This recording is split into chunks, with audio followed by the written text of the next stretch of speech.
नमस्कार, आप देख रहे हैं सनराइज न्यूज और मैं हूं आपके साथ नीशू मलिक। श्रीलंका की बिगड़ती हालत से हर कोई वाकिफ है। इतना ही नहीं, श्रीलंका में हिंदुओं की हालत को देखते हुए दिल्ली के जंतर मंतर पर विरोध प्रदर्शन किया गया है। तो आइए जानते हैं आखिर क्यों श्रीलंका को भारत में विलय करने की बात चल रही है। दिल्ली के जंतर मंतर पर श्रीलंका में हिंदुओं पर हो रहे अत्याचार को लेकर विरोध प्रदर्शन किया गया है। इस विरोध प्रदर्शन में कुछ लोगों का कहना है कि श्रीलंका को भारत का एक राज्य घोषित कर दिया जाना चाहिए।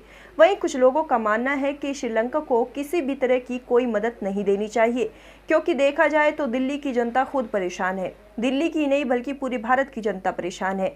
तो बेहतर होगा कि श्रीलंका या अन्य देशों की मदद करने से बेहतर है कि सरकार पहले खुद की मदद करे। इसी को लेकर दिल्ली के जंतर मंतर पर ब्लैक जुलाई के नाम से विरोध प्रदर्शन किया गया है। सर, मेरा नाम रामेश्वर आर्य है और हम जो जुलाई में 1983 में एक नरसंहार हुआ था हिंदुओं। अब देखो, तमिलनाडु श्रीलंका है।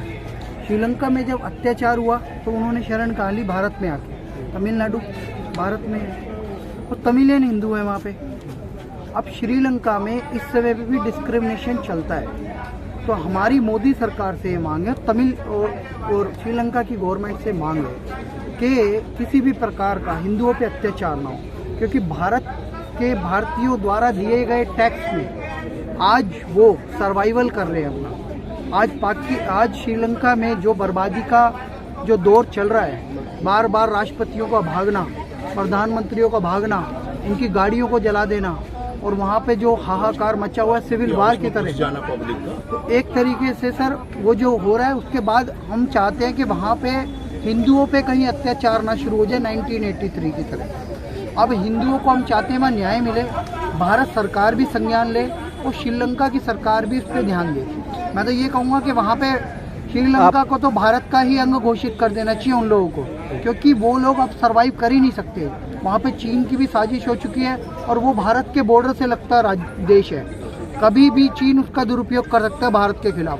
भारत सरकार को अगर आप इतना सारा फंड दे रहे हैं तो ऐसा कीजिए मोदी सरकार कि उसको भी भारत का एक राज्य ही घोषित कर दीजिए बातचीत करके, क्योंकि मुझे नहीं लगता उनके पास कोई बहुत बढ़िया पॉलिसी बची है, क्योंकि कोरोना काल के बाद वो बर्बाद हो गए। सारा का सारा जो चलता था उनकी अर्थव्यवस्था वो ट्रैवल पे चलता था, वो अभी जिस तरीके से देखा जाए भारत के तमाम राज्य में समस्या चलती है, अगर श्रीलंका को भी एक राज्य बना के भारत में लाया जाएगा तो क्या समस्या और नहीं बढ़ेगी? श्रीलंका में समस्या सिर्फ अर्थव्यवस्था की चल रही है इस समय।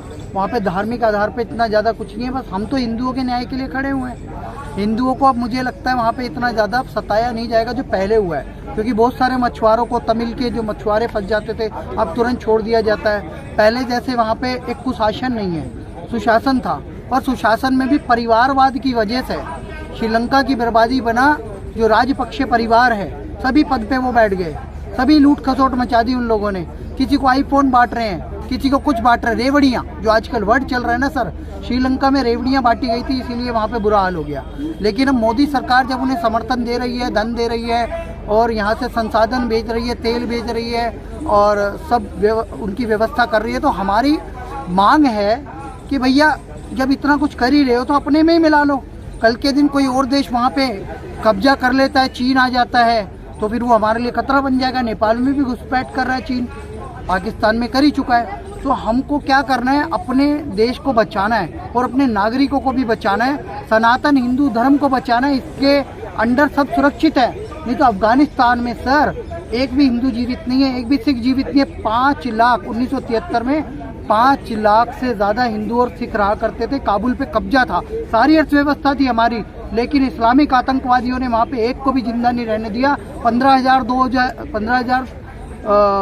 2021 में वहाँ पे तालिबान का राज आया और तालिबान ने अभी तक जो 111 हिंदू और सिख बचे थे उनको भी खदेड़ दिया, भगा दिया, बेद भी करवा के सिख भी वापस आ गए, हिंदू भी नहीं बचे। जैसा हाल यहाँ पे ना हो, यहाँ पे कोई कट्टरपंथी राज ना कर पाए, यहाँ पे किसी भी प्रकार का हिंदुओं का अत्याचार ना हो। हम अभी से मोदी सरकार को कहते हैं संज्ञान ले और हिंदू हितों की बात करे। सनातन के अंडर में सब सुरक्षित है। भारत में नेतृत्व तो सनातनी का है, मोदी है, महादेव के भक्त है और योगी भी है।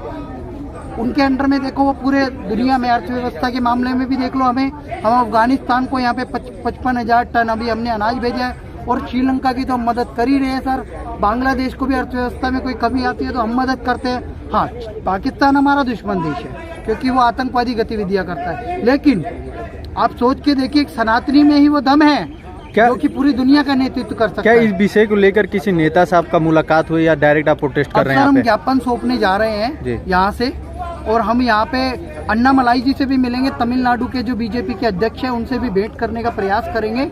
और हिंदू हित के लिए जितना भी हमें आगे जाना होगा, श्रीलंका में जितने भी हिंदू भाई हैं उनको न्याय मिले, उनकी जमीनों पे कब्जा ना हो, उन पे कोई अत्याचार ना हो, उनके साथ कोई भेदभाव ना हो, इसको लेके हम मोदी जी तक लेके हर किसी स्तर पे जाके हम लड़ाई लड़ेंगे और उनको न्याय दिलाएंगे।